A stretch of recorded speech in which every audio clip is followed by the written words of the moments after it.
Hello. Good evening, everyone. How's it going?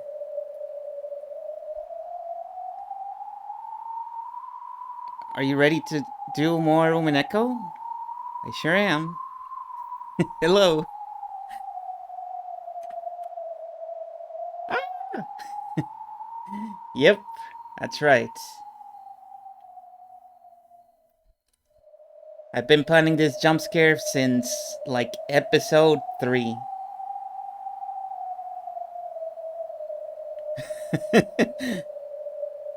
And I kept forgetting to do it.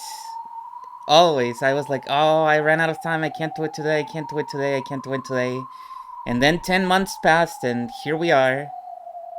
This was the final stream. I did say several times that I had to go to a party today, so again, I was not gonna have time to do this. So I did it yesterday, and I actually got it done. And here it is. Enjoy it while you can, because it's only gonna appear in the intro screen. And I'm probably never gonna use it again. Maybe. Maybe just for the novelty, you know? Well, do you like it? Do you think it was funny? Did it scare you? Uh, well, anyways, I think I should get started with the thing now. Now that I've done this thing. Hang on, give me a second. I need to put you over here because I don't have a fancy transition to change PNGs. Like a lot of people do. I need to do it manually. And so I need to send you to this realm. To the realm of the guys. Into horror TV special. And that's it. I don't have anything else for you tonight. Any sort of special surprise. It was just that one. I figured, well, it would be a shame to never do it. So I did it. I did it. To anybody who wasn't here when I did it, because they usually tune in until the entry screen is gone, I'll probably show it off later.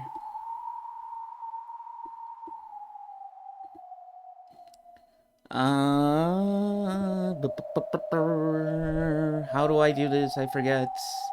Like this. Okay, here we are. Here we are. It's him. It's the guy. It's John Umineko. And we're gonna continue his silly story. Whoops. I skipped one line. It's over. There. Let me rearrange everything. There. It's done. I'm already in tears. You're right. I'm in tears because it's gonna be over. This is it.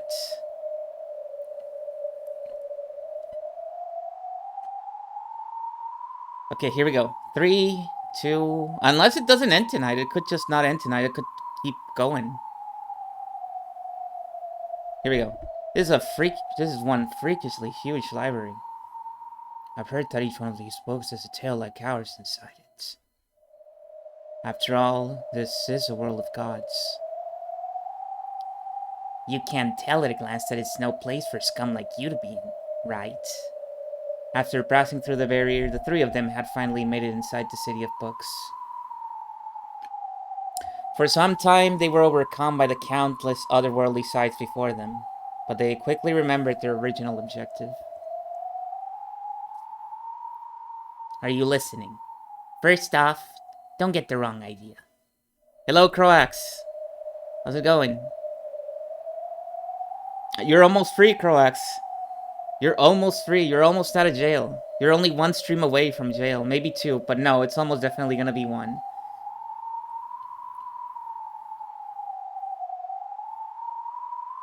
You two came here to fight Byrne, but that doesn't mean walking up to her and attacking her directly, okay? We know. For the last 10 months. In the first place, you were only able to fight the Great Patoricha on an even footing because the game board protected you with rules that made it that way. If you leave the game board, you're more like something that'll leave a small stain on her palm when she swats you. Thank you. Don't forget that. Got it? Makes sense. This isn't the game board we're familiar with. We didn't come here to fight. We came here to take something back with us. Exactly. You're here to prevent the Book of the Single Truth from being exposed to the public. That's your only goal, your only fight.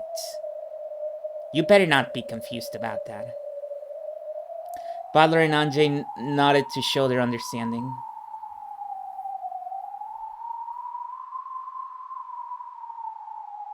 The Book of the Single Truth itself is being displayed openly in the middle of the party, so stealing that'll be impossible. However, bringing in the key is going to be a big part of the ceremony.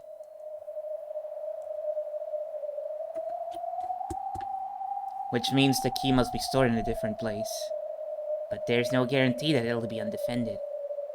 After that, it's all up to your luck. I hope it's good for your sakes. Height! Lambda Delta pulled her head back from around the corner of a bookshelf. The others hurriedly followed suit. In the distance, they saw emerald green light floating about and leaving trails. The fishies! The catfishies! The kitties. Those are Byrne's cat familiars. She's got them patrolling all over the place today. Did she guess that we would come? No. Don't forget how huge this play is. Those are staff cats out looking for idiot guests who've gotten lost so they can be taken to the lost children area. And that's not where we're going to go at the moment. If it looks like one's about to find us, should we take them out? I'd advise against it.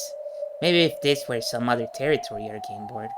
But this is Byrne's home base.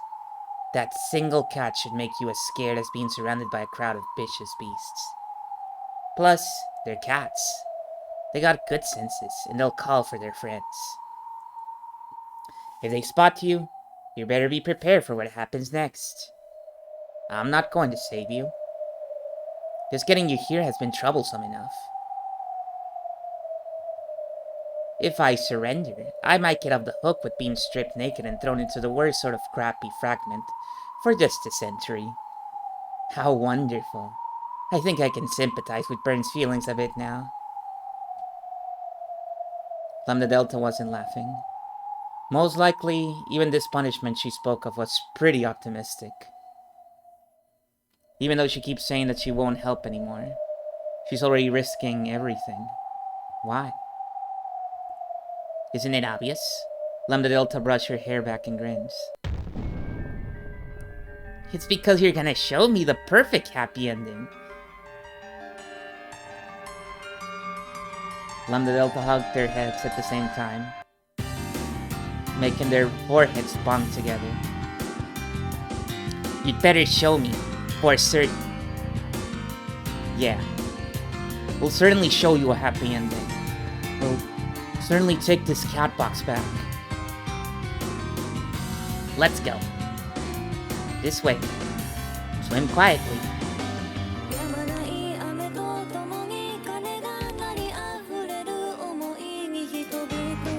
The three of them swam out into the darkness of the deep ocean trench that was the city of books.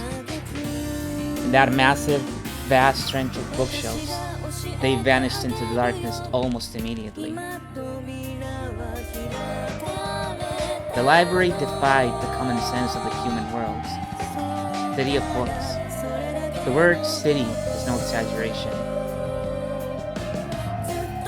The game is super loud, okay, I'm sorry. I translated your message, don't worry.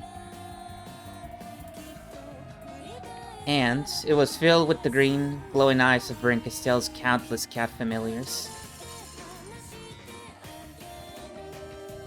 Trying to count them would be almost as crazy as counting all the fish in the ocean.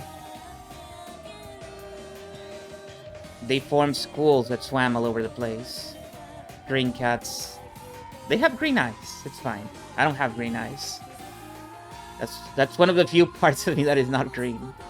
At least in some iterations.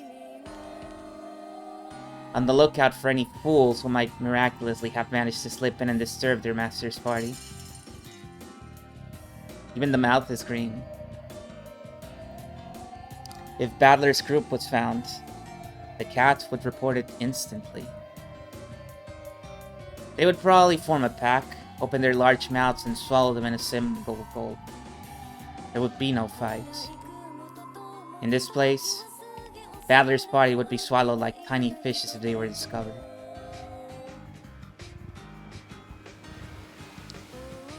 The warships surrounding the Golden Land were well more than 100 strong. Each of them had dozens of cannons pointing at the door to the Golden Lands. The goats that packed the deck of the ships numbered in the tens of thousands. Each one of them carried enough anti-magic toxin in their fangs to completely deny one of the game board pieces. This time, they would chew apart and eat away everything. The crowd of goats unleashed their rotten breath and dangling drool. At that time, Erika, who wanted to avoid trouble and hoped Battle would be able to convince Lambda to surrender peacefully, was sitting alone, calmly enjoying the tea Ronov had poured for her. Of course, even Erika wasn't planning to give them unlimited time.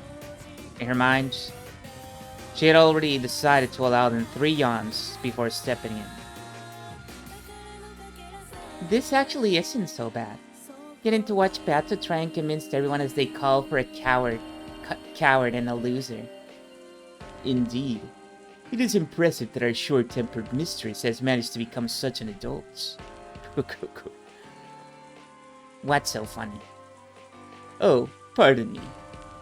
Are you ready for another cup? Please feel free to enjoy our collection of great teas from across the globe at your leisure.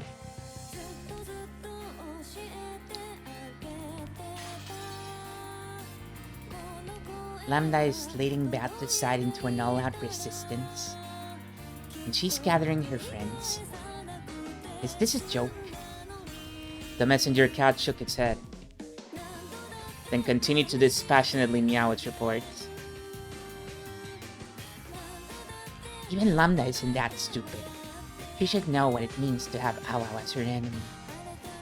Even as she said this, Veronica still was chewing away at her thumbnail.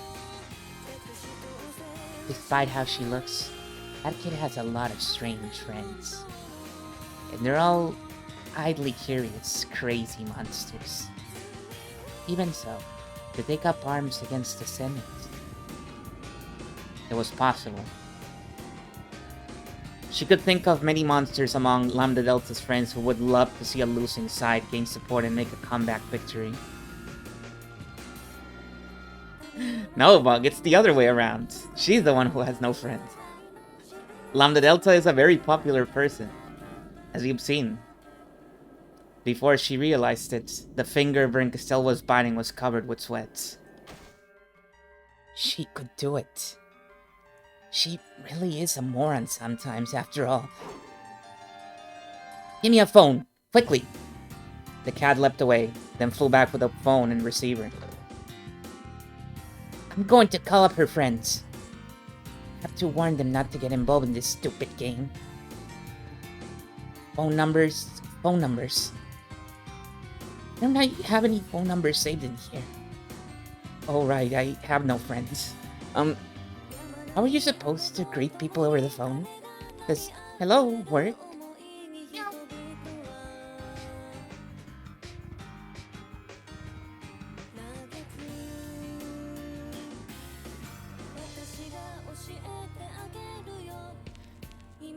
The golden key was being kept in a room inside the City of Books. However, perhaps room wasn't a fitting word to use. It was large enough that you could probably fit 2 domed baseball stadiums in it, if you tried. Even so, in the city, these were called rooms. Floating in the center of this vast room were several sacred magic circles. Wrapped around by these magic circles was Anjay's golden key. Surrounding these were countless emerald green stars, which looked like a slowly revolving planetarium. The eyes that number the same as the stars were all glaring in the same direction.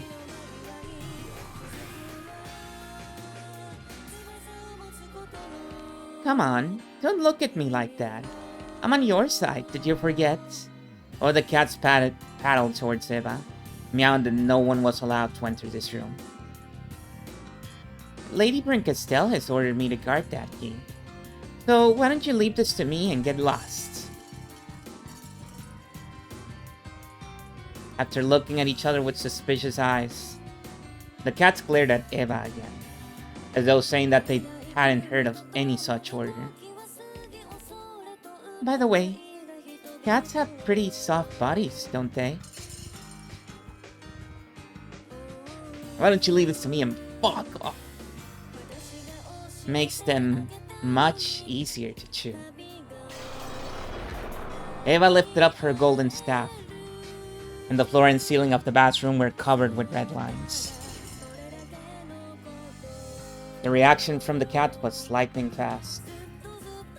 They realized instantly that this was hostile behavior.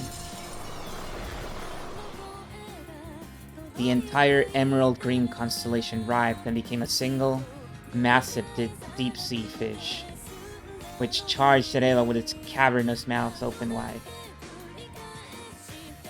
However, at the same time, the red lines on the floor and ceiling, the massive spiderweb, pinched itself together and crushed the fish, twisted it, spun it around and compressed it into the size of a small ball.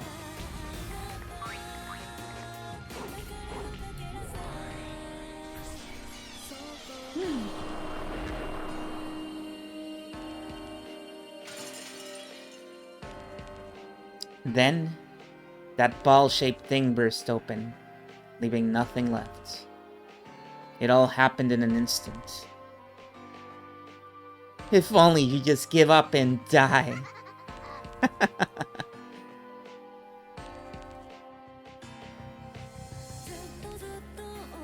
The witch hunters were holding a convention in the event hall. The guy on the left is uncannily real, because he's actually a real photo of a person. But it is very uncanny.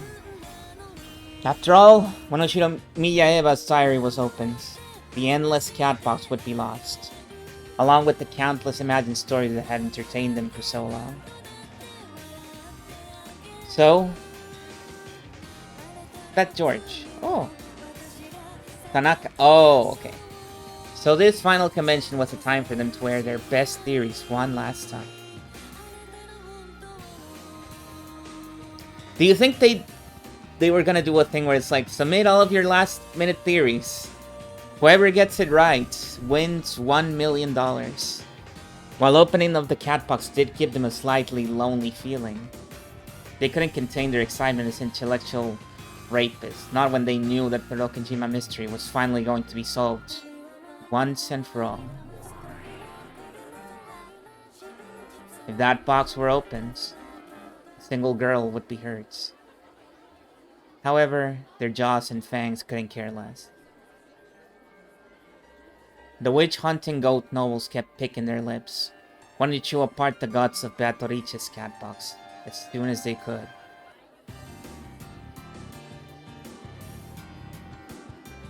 Seated upon a solemn throne so tall it looked like a pillar, Federine listened in on the nonsense being spewed from the mouths of the goat nobles. A black cat wearing a cape silently appeared and whispered something into Federine's ear. Thinking about it.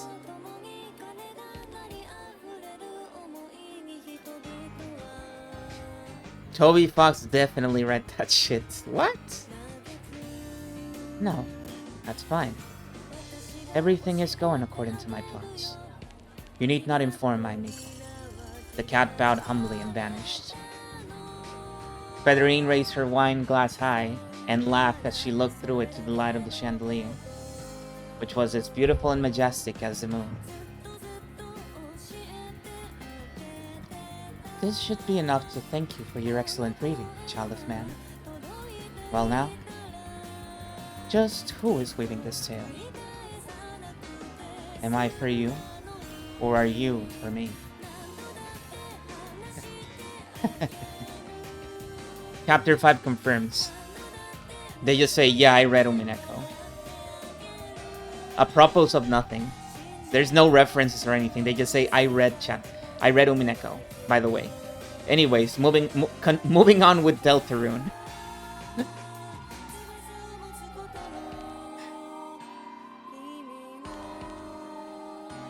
What do you think?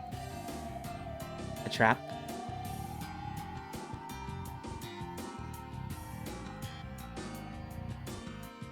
Like, basically, As Battler's group moved forward, darting from the bookshelf to bookshelf and avoiding the eyes of the cats, they found something strange. Written with a faintly glowing red substance was a letter and an arrow. That's what it looked like to them. Awesome depiction. If only we had a way to depict images in visual novels so that we wouldn't have to use text to depict them. Do you think K means key? Those marks only appeared when we got close. This is a message aimed at us. Is there anyone here besides us would be willing to help? Didn't think we had any allies. Anjay traced the arrow with her finger. It was written with very faint, thin strings that had been tied together. This red stuff, which struck to your finger and tore away like cotton candy, had to be. There is someone on your side. Someone who's always been on my side. Can you be so sure? Yeah, I get it too now. London. We can trust the person who wrote this. She'll probably be able to guide us to the key safely. Are you sure? Then let's go! We don't have time to be standing around. Thank you, Mom.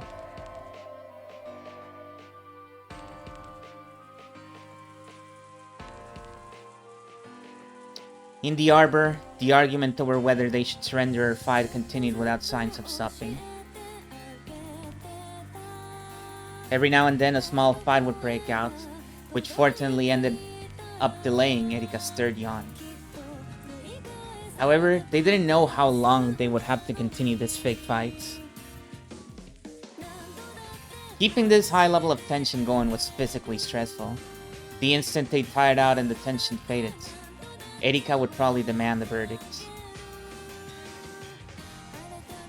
They had to constantly appear to be trapped and agitated. It was a battle of weariness and tension. This was their fight. Erika waited patiently. They're literally filibustering. Now that she had tired of tea, she was watching Ronald perform some magic tricks and seemed to be enjoying herself considerably. She's just smiling and clapping. She's got her propeller hat and lollipop. Even Ronald, who was usually aloof from the world, was fighting. If Erika got bored and had a tantrum, an all-out attack would probably begin at once. He was also putting his life on the line in the fight to buy time for Battler's group. As the fiercest leader in the argument, Beato wore out the quickest. She breathed heavily and her face was so pale, it seemed she might faint at any moment. Come on guys, I've been running on fumes since episode 4. You know this. You know it's been hard for me. Beato, hang in there. Your body won't hold out much longer at this rate. Pretend to suddenly burst into tears and rest for a while. We'll pick up the slack. I'm still fine. I can do this. Just one more push. Go. So, who's up next? Who wants to be beaten down first? In that case, God, I am prepared. We must fight. It would be outrageous to accept defeat without fighting. As I've said from the beginning, Fighting with all we have is the only option. Hold on a second.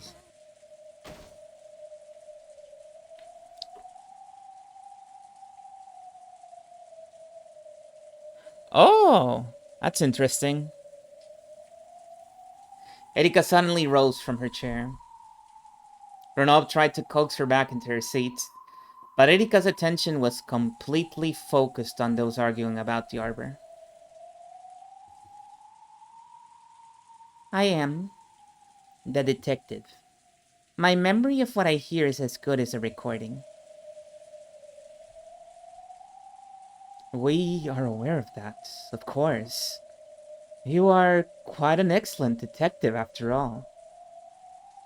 I'm not interested in you. Goda-san, I have one question for you. Yes, ma'am. Have I done something to cause offense?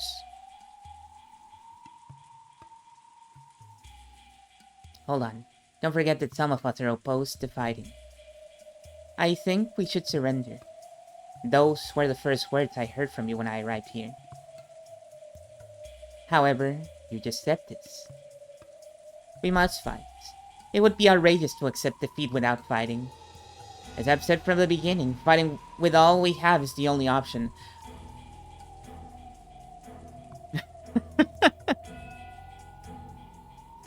That's what you said. Well, did I say that? She's hitting him with the objection right now. This is the Phoenix Wright scene. It is hardly strange for an opinion to change in the course of discussion. Indeed. All of us have been feeling doubts about our position lately, so an occasional change of opinion wouldn't be... No. From the beginning to end, no one has changed their opinion in this argument.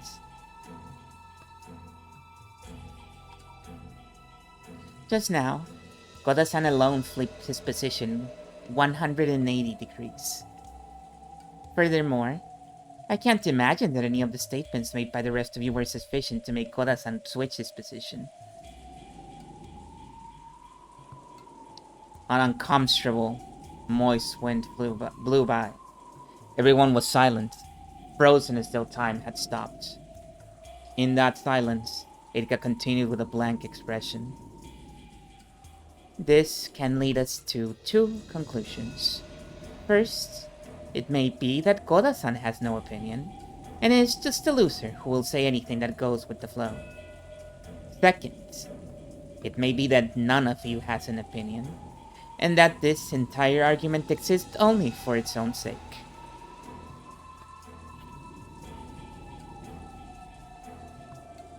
Well, obviously it's the first one, right? Aren't you overthinking this a bit?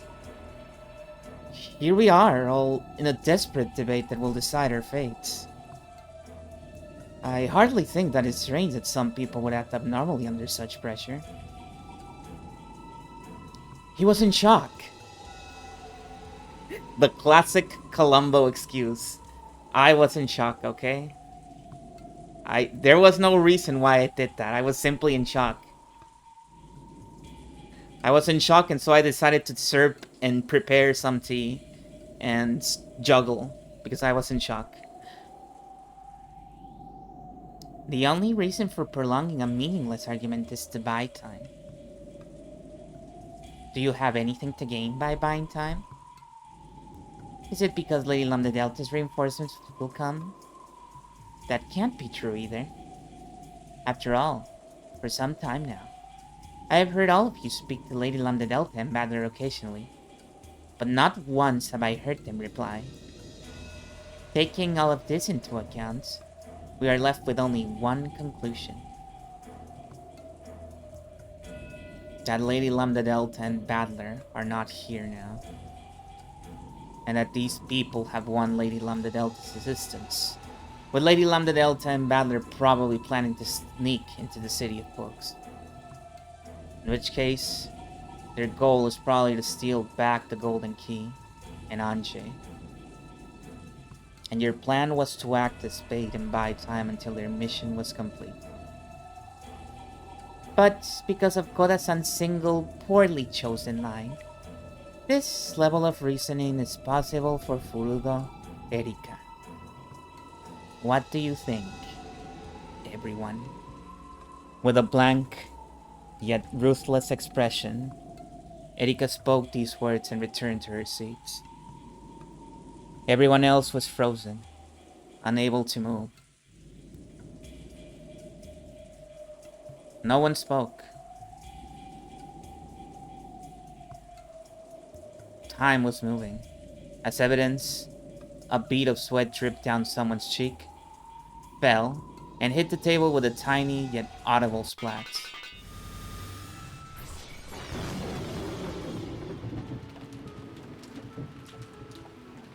Then, frozen time shattered, and in the same instant, the white chair Erika had been sitting in broke apart.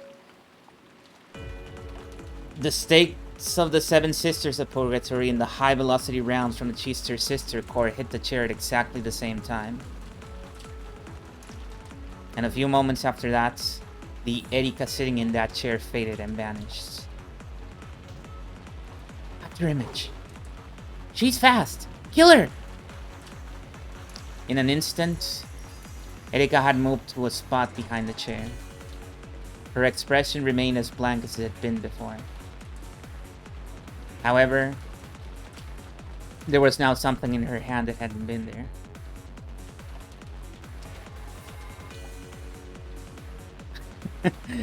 Yeah, you know, they were tired.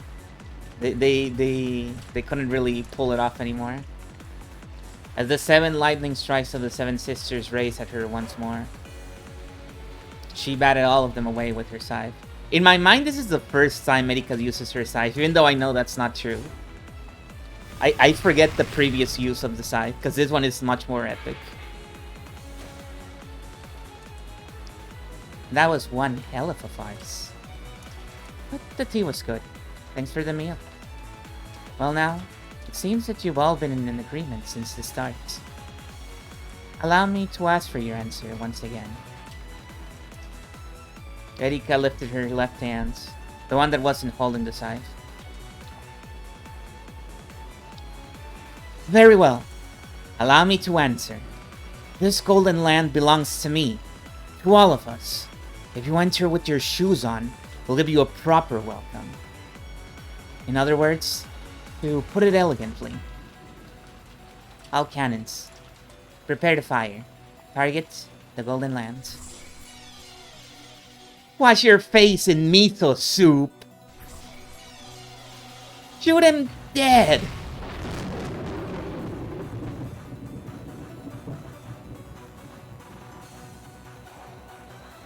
Yes, thank you. See you around. Brinkestell set down the receiver and crossed out yet another name on the list of Lambda Delta's notable friends. Something was wrong. Not a single person she called had heard anything from Lambda Delta. They weren't just plain dumb. They really knew nothing about the strange ruckus Lambda Delta was trying to stir up. Even Brinkestell was trying to suspect that something was fishy. Then, a black cat leapt in and meowed a frantic report. Lambda and Balor aren't in the Golden Land? She tore the phone receiver from its stand. The number she dialed was short. It was probably an internal line. However, after listening to it ring several times, she slammed the receiver down again, finally managing to break the phone. Gather all the cats who aren't busy. This is an emergency. The cats I had guarded the key aren't responding. Lambda! Brinkestell, overwhelmed with emotion, kicked the table over. Then, the room finally grew bright. It was like green sunlight. A bright green light waved about, giving the illusion that a green sun was rising and lighting the room up. It was a sign that Brinkestell's army had been given an emergency summons. Come, my kitties. It's time for a witch hunt. A kid always smells like candy, so you'll find her pretty fast. The first cat who finds her gets a human form and a witch's title. What was now an emerald green nebula let out a roar of delight that shook the bookshelf cliff.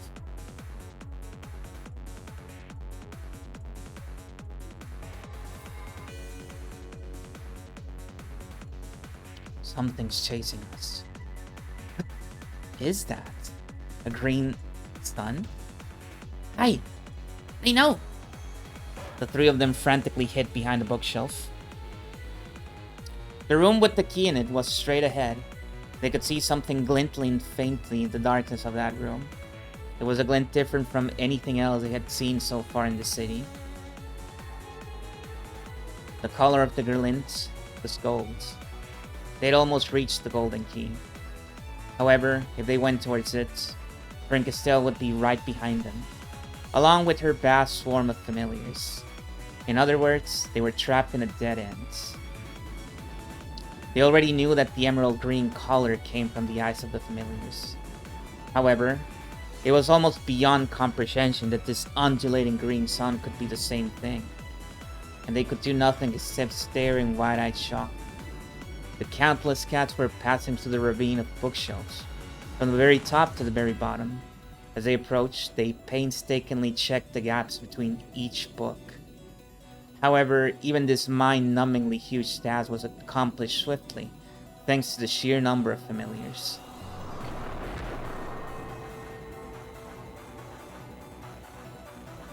With the speed of a gust of winds, they carefully checked every nook and cranny.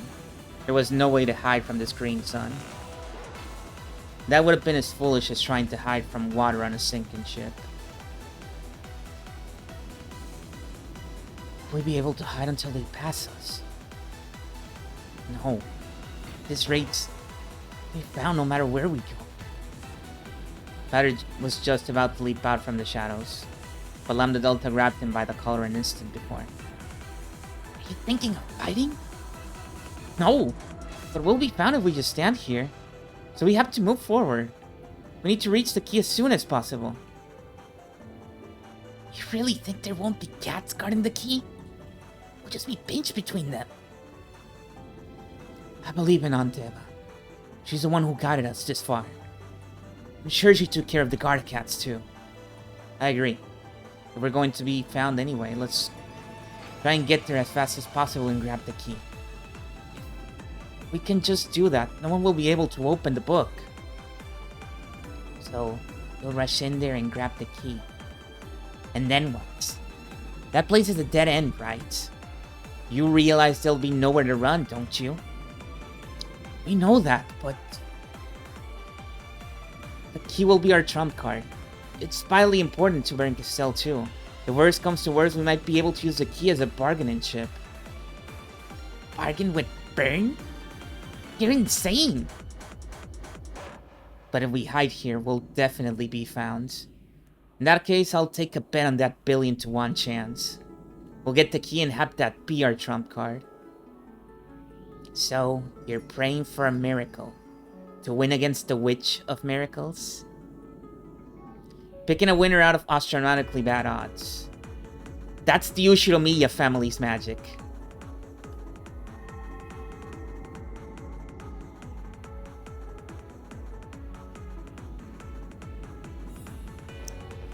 I've got good eyesight, so let me enlighten you. Can you see those magic circles around the golden key? That's a simple barrier, but a pretty strong one. It'll break if you just touch it. But it's the sort of annoying seal that'll take exactly 1 hour to fade, whether a great witch or a lowly human does it. It's still over an hour before the ceremony begins. In other words, we won't be able to touch the key unless we can buy time for a whole hour.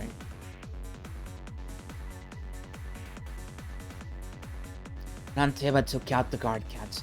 She must have broken the magic circle too. It probably won't take an hour. As far as I can see, the magic circle is still intact. Sorry to say it, but even if Eva did touch it, it was less than an hour ago. Well, what's an hour? At least we know we can grab it if we manage to stick around that long. Yeah, sure. Let's play tag for an hour. I'm used to getting chased around by thugs. You two really are out of your minds. You're really planning to tag against Bryn and all her cats? If there's a 1% chance, we can be certain we'll grab it. The difference in enthusiasm between the siblings, who had everything to lose, and Lambda Delta was immense. However, Lambda Delta was no coward.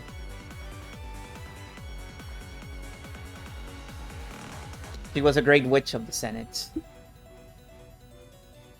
If she surrendered, she wouldn't be able to escape severe punishments, but she would be forgiven after a few hundred years.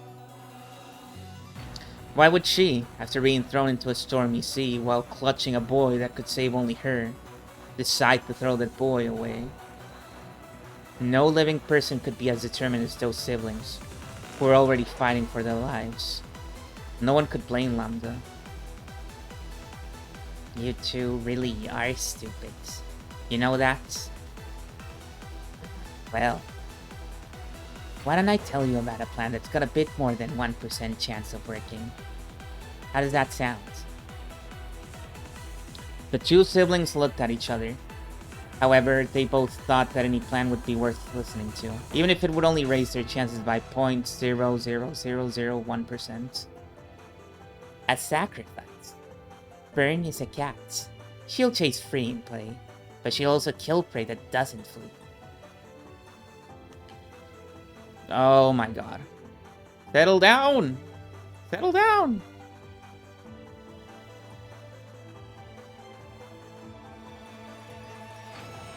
Okay, settle down. Kind of. I mean, I would prefer to see the 4 bars. There they are. There's my 4 bars. Hello.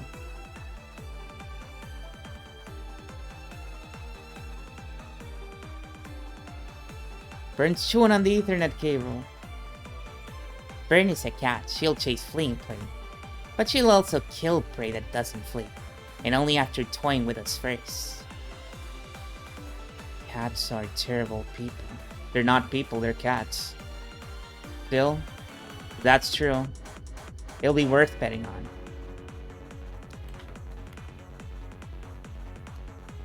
Let's have one sacrifice.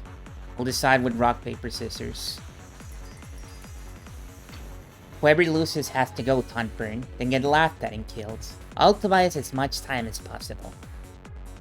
Does that work for you? No need for rock, paper, scissors. I'll do it. You two go on to the key room. No way, Oni-chan. I'll do it. This is all my responsibility. I was the one who listened to Burn Castell and trusted her. I've got a thing or two to say to her. Both Paddler and Anja decided to be the sacrifice and wouldn't listen to the other. Fucking god.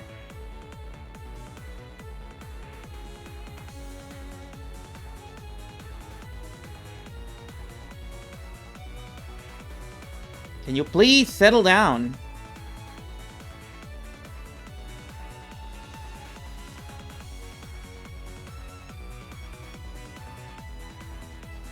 Okay.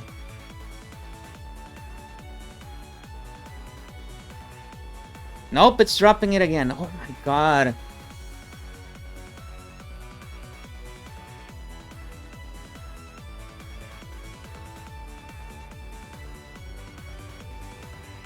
I want to die. Me right now with the internet. This is how I'm feeling right now with the bad internet dropping my frames.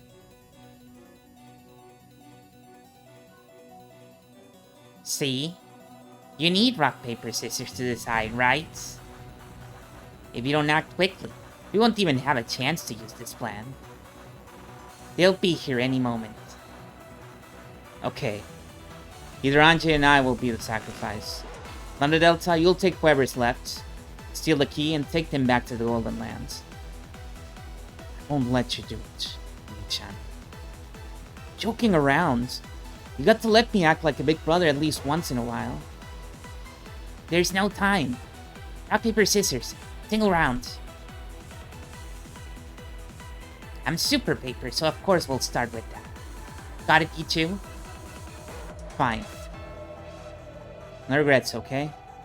3, 2, 1. Paper. It really was a stupid kid's game of rock, paper, scissors. Since they promised to start with paper, this was a chance to make a surprise attack and use something else.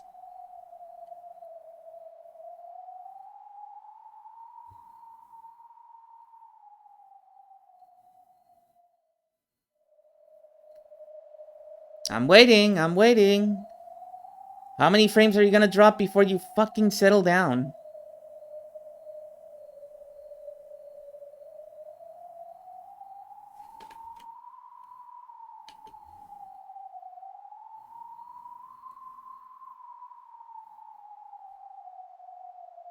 It's still in the red. It went back to green. This is gonna be a long night, isn't it? It's gonna be this for the entire run. However, both Badler and Anjay chose rock. And yet, it wasn't a tie.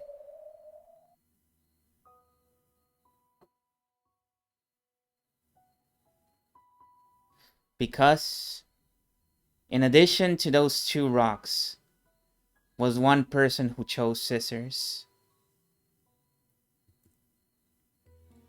After staring stupidly at their fist and those scissors, they looked at her.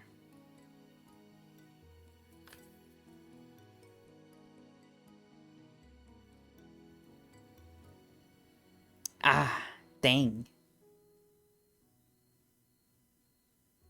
We were supposed to start with paper, so I figured I'd use scissors and beat you both. I guess paper should have stuck with paper. There had been no reason for Lambda Delta to join in on the game. This wasn't the time for a joke like that. Badler and Anjay, each trying to lose, chose rock.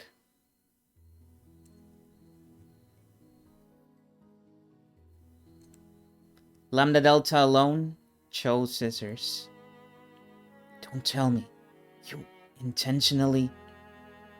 If you die, we can't even get back to the Golden Lands. It doesn't count. Well then, you can just use this.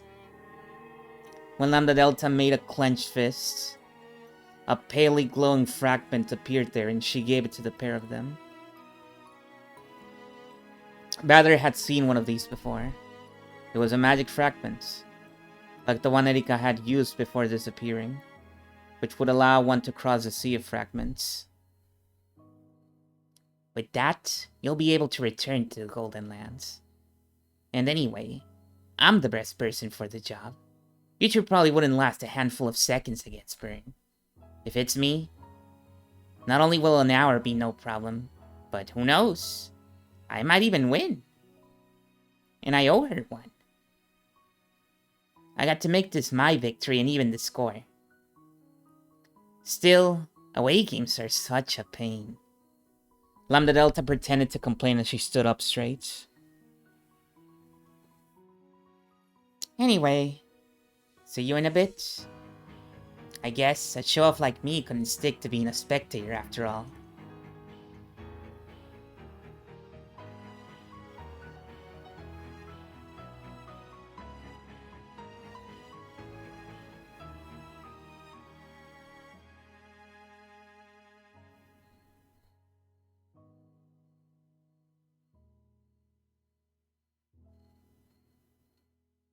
Sorry for stealing your time to shine. It's sad that I won't be able to watch your game until the end. But I've already been shown the script, so I'm not missing anything. Lambda. Then, with the broadest smile and a wink. This is your happy ending. I've already figured out what happens next, so there's no need to watch. I'll see the two of you again. In the credit roll of your happy ending, that is. Wait. Lambda Delta snapped her fingers, and the two of them turned into Competo candies. She picked them up, took aim at the glint of the golden key, and flicked them away. That way, she should be able to reach the key without Brink still noticing. Damn. What terrible luck. You're telling me, look at the fucking frames. They won't stop dropping.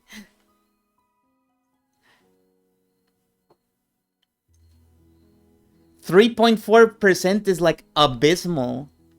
Abysmal internet. You never want to be going over 1%. Oh well. What terrible luck. What were the odds of them both playing a rock against my sisters? Yeah, I know. It wasn't nice of me to test you like that. Sorry, you two. And then, Lambda Delta's body was lit up by an emerald green light.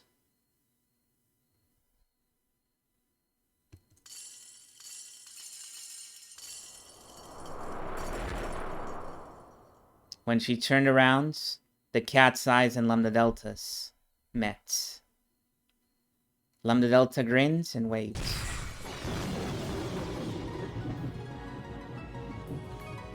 There was a fierce roar and several bright flashes. What in the...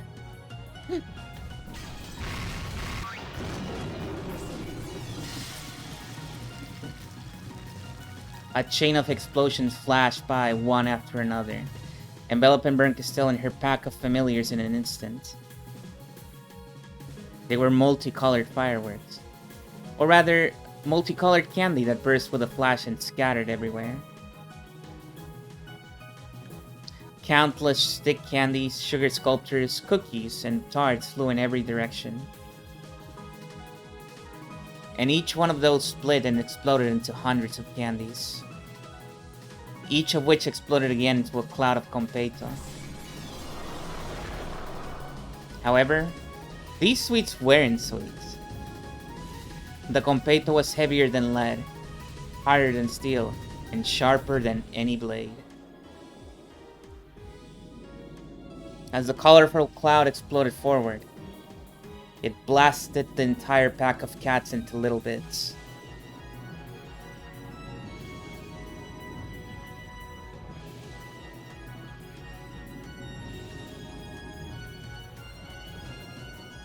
The emerald green glints were scattered everywhere and sparkled like the night sky.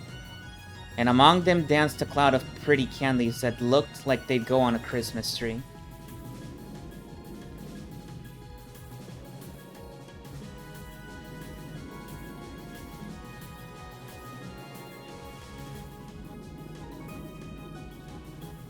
It was sufficiently outrageous and beautiful and cute to mark the great Lady Witch Lady Lambda Delta's appearance on the scene. Oh, if it isn't Lambda. I was hoping to meet you in the party hall. I love you, Bern. Isn't whispering of our love all the better if we're alone? I'll be happy to hear it after I've plucked off all of your limbs. With a jerk of her chin, Bern ordered her familiars to attack. This is my dearly beloved and my only friend in the world. Her arms from the elbow down, her legs from the knees down.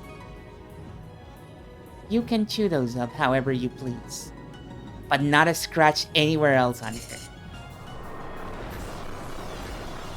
The crowd of cats undulated again, reformed into a single mass, and became the emerald green leviathan that would swallow up any poor victims who snuck into the city of books.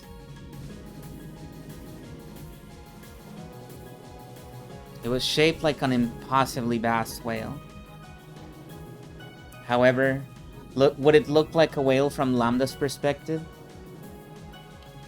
She probably couldn't see anything except an immense mouth about to swallow up everything.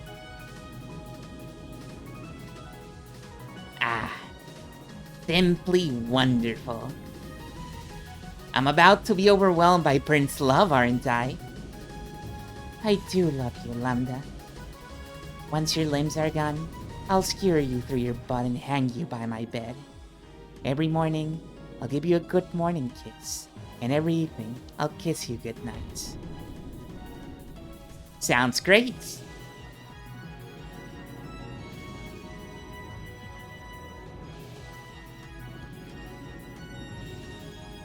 Then I'd better wrap you up in my love too.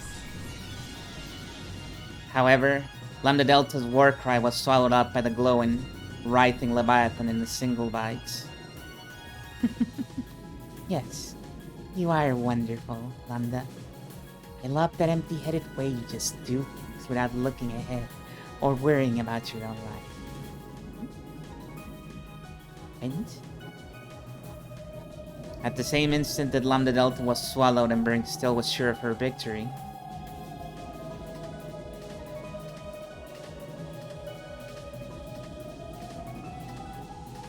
the latter felt like a slight breeze playing with her hair.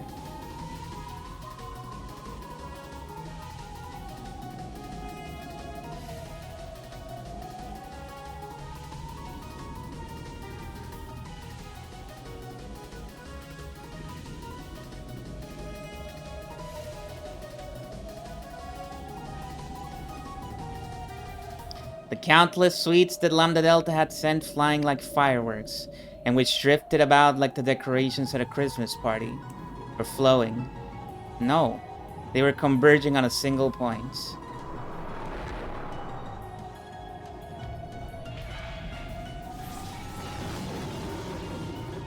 Hey, guys, I'm not getting a single minute where it's not dropping frames. I'm gonna have to restart again. Oh my god.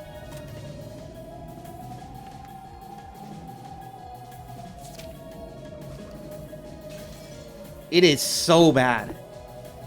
Okay, one moment.